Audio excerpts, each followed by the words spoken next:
movie that fall we did, this is where it all started, right there. And we pinballed through this grove of trees for about 200 yards. I landed on my back, and I broke my back in multiple places, broke my pelvis, and Mikey landed on his face. I remember he crushed his face pretty bad because when he sat up to look at me, it was, you know, all bloody or whatever. He turned around. Well, that's when they hit us with the rockets and the mortars, and our world just kind of started blowing up around us. Well, it was time to go to work, all right? And at no point in time was any of my teammates afraid of anything. At no point in time did anybody stall in the door, so to speak. They didn't kind of back up and say, hey, I don't want to be in this. It was, hey, this is what we're here to do. Let's do this. About an hour and a half into this gun battle, Danny had broken both his femurs. He had a compound fracture on one of his tib fibs, and he'd been shot 4 times that I know of. So I was dragging him. In the movie, they kind of portrayed this the right way, but except for one piece, and that's where we were separated. He didn't die alone. Any and all my guys that got killed, I was right there. Well, I picked him up over my shoulder to take the brunt of this fall. And when I turned around to take the fall, I spun him right into a bullet. I shot him right in the back of the head, blew his head off, killed him right then and there. Well, I wasn't ready for his dead weight. And when he fell over the top of me, it collapsed me, and I flipped off of this rock embankment and face planted into this boulder. I broke my nose real bad, shoved it through my face actually, and I bit my tongue in half and I swallowed it. And that totally incapacitated me. I was on all fours, I mean like a bitch, trying to throw that thing up, man. I finally got it up, I put it in between my teeth and bit down on it again so I wouldn't swallow it. And Mikey was out on this boulder, just like the movie. He was out on this, no cover, no nothing, and crawled out to this embankment to make our sat phone call. He was sitting up and took 2 rounds through the chest, spun him like a top, dropped him on his face. And this bothered me. He was my best friend. Had been for a long time. We've been through a lot of stuff together. I mean, I loved him. I never told him I loved him while he was alive, because guys, we just don't do that. But you know, I'll see him again soon. Probably one of the first things I tell him. And then he started screaming my name for help. You could hear a lot of AK fire into his area, a lot of RPGs. I mean, they were laying it on him pretty hard. Because I couldn't get to him, it was too steep.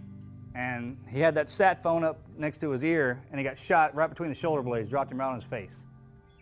Normally, to break a Navy SEAL, you have to kill us. That's why we make it into our training. That's why we can call ourselves SEALs, because the only way you're going to break us is to kill us. I snapped right there, like a twig, like a little bitch. I couldn't stand to hear him die. They killed him. I never saw him again, ever.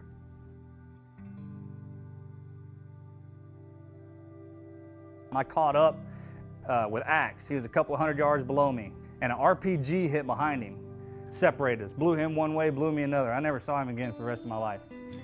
It knocked me out again. When I came to, I was laid over the back side of this rock. I was upside down.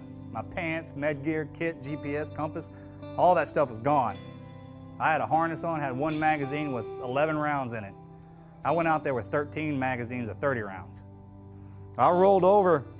I was paralyzed from the waist down. I started crawling, using my elbows. I started pulling myself through the dirt into the side of this ravine. Well, I got up, man. The sun was going down, and I started to crawl. Well, I was in bad shape.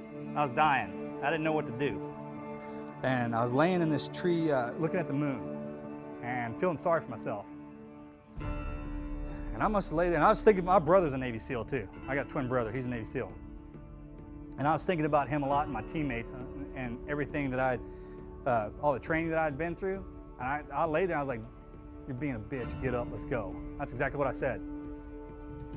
What was I gonna do, lay down there and die? I wasn't gonna do that. I definitely wasn't gonna feel sorry for myself. And I kept thinking, I was like, all right, I'm still alive, man. I'm alive. I mean, they fought and died. I'm still alive. So the mission's still on. Let's go. So I reached out and I grabbed a rock. And I reached out as far as I could and I drew a line in the dirt in front of me. I was like, I'm gonna crawl to that till my feet hit it. If I'm still alive, I'm gonna do it again. And that's what I did. I'd draw a line, crawl to it, my feet would hit it. I'd fall down a hill, I'd crawl up another hill, I'd draw another line. And I did that for 7 miles. When it was an option, when I was out there and I was shot, I laying down there, and somebody was like, well, why didn't you quit? Because that's not an option, all right? That's not what I am. You understand what I mean? So if I'm a Navy SEAL, I'm a gunfighter, I'm a war fighter, and if I get shot and I can pick myself up, I'm gonna pick myself up till you shoot me again and kill me. Basically, I'm not gonna stop, ever, period. until you take everything away from you. You strip it all away. That's the way we're trained. From the day you go into training, they take away everything that you are and that you ever were, and they mold you back up to what they want you to be. You accept the fact that you're a football player. So why in the hell would something prevent you from doing that and doing what you're supposed to be doing on the field? That wasn't my job. The Navy SEAL wasn't my job. That's what I am. You're a damn football player, and a good one. That's what you are. It's not what you do. And if you're a part of something to where your whole livelihood and everything you depends on another man, that's where that bond comes from. Everybody knows that a bond is forged in adversity, right? But rely on each other, man. Love each other as a team. Ain't nobody out here that you ain't willing to sacrifice everything for. Every day, man, what do you got? You're gonna walk through me, man, you better bring some help. That's what you gotta think. Because I got my boys right here, we're about to find out who's what. That's where you gotta be, man. Like, it's gonna take everything you got to get to the end of this field. You better pray to God you put the work in, because I have.